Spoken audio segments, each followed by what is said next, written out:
सीताराम सीताराम सीताराम। कहानी का शीर्षक है असली गहना। असली गहना। एक चक्वेण नाम के राजा थे। वे बड़े धर्मात्मा थे। राजा और रानी दोनों खेती करते थे। खेती से जितना उपार्जन हो जाए उसी से अपनी गुजर बसर करते थे। राजा के धन को वे अपने काम में नहीं लेते थे।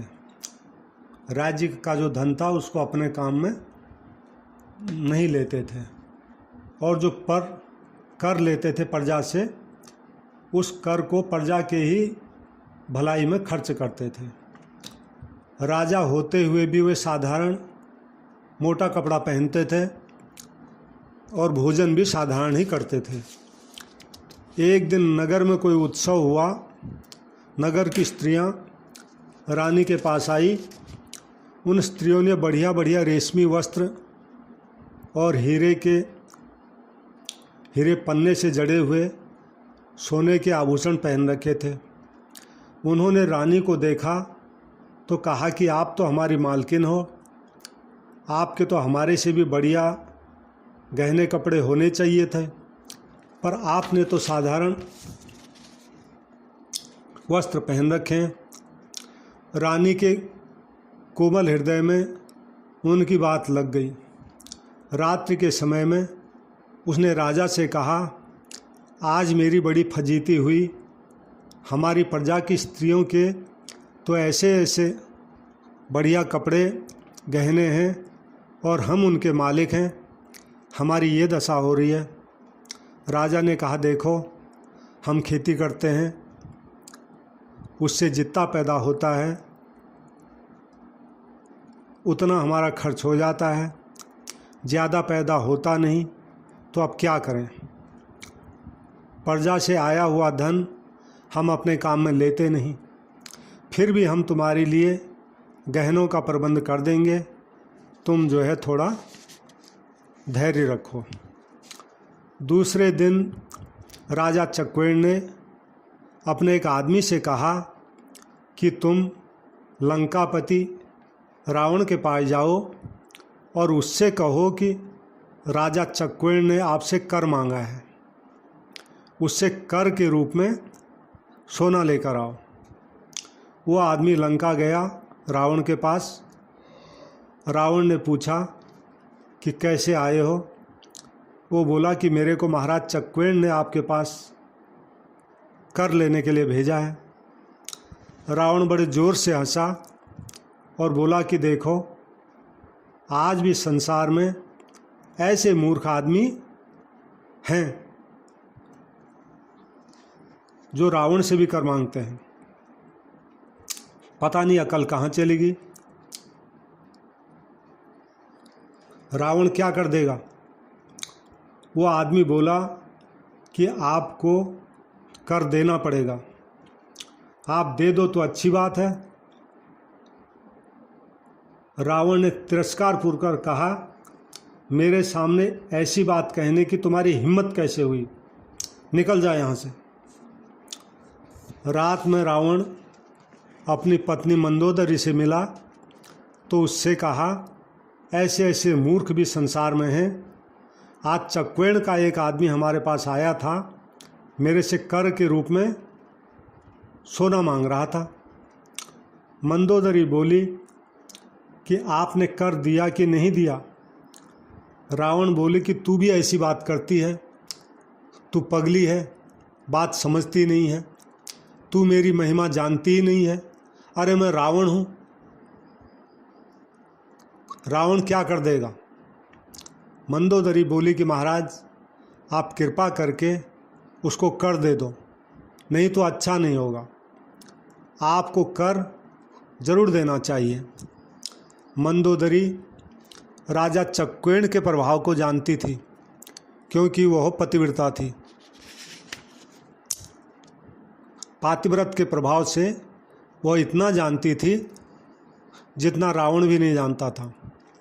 सुबह रावण उठकर जाने लगा तो मंदोदरी ने उसको रोक लिया कि कहा, आप थोड़ी देर ठहरो, मैं आपको एक तमाशा दिखाऊंगी।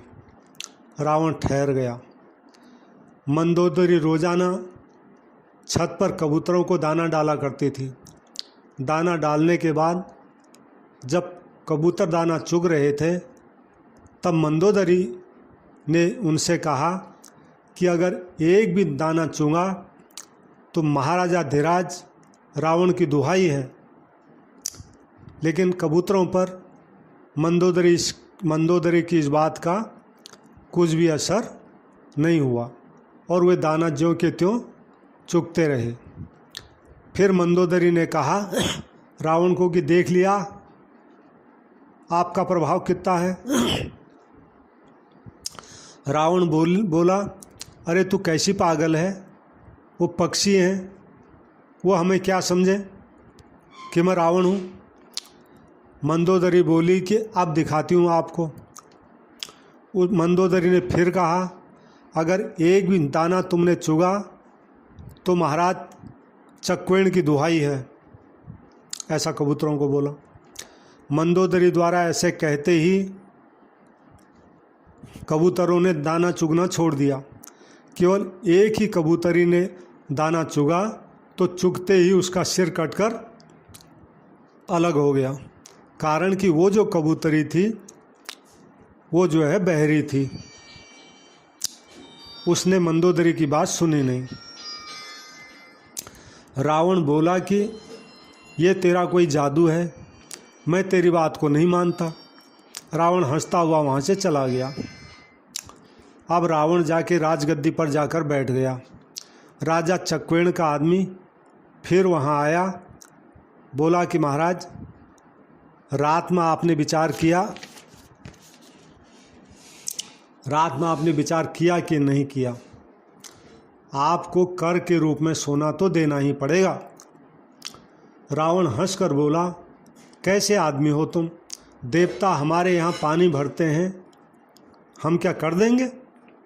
वो आदमी बोला कि अच्छा आप मेरे साथ समुद्र किनारे चलें।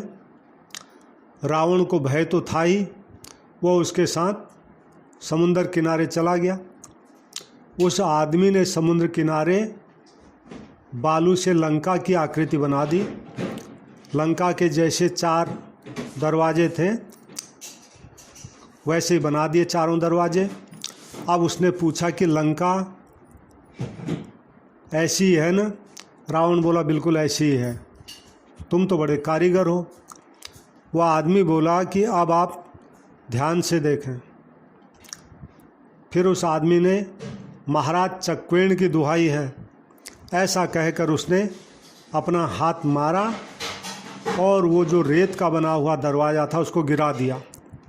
इधर बालू से बनी लंका का एक हिस्सा बिखरा तो उधर जो असली लंका थी, लंका का भी वही हिस्सा जो है गिर गया, सब बिखर गया।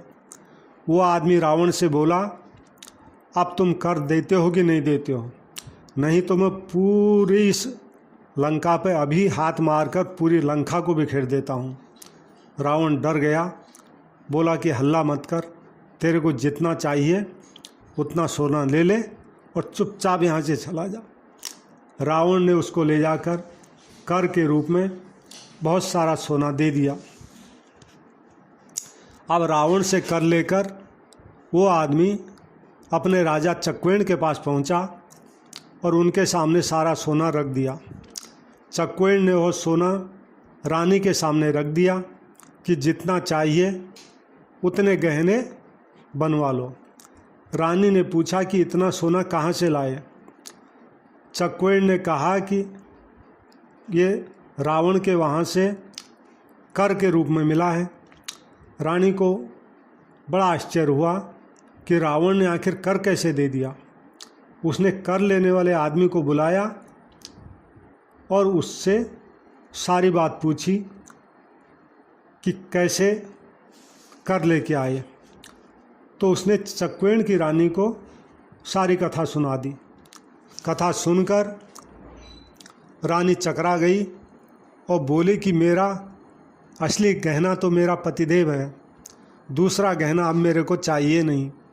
गहनों की शोभा पति के कारण ही है, पति के बिना गहनों की भला क्या शोभा।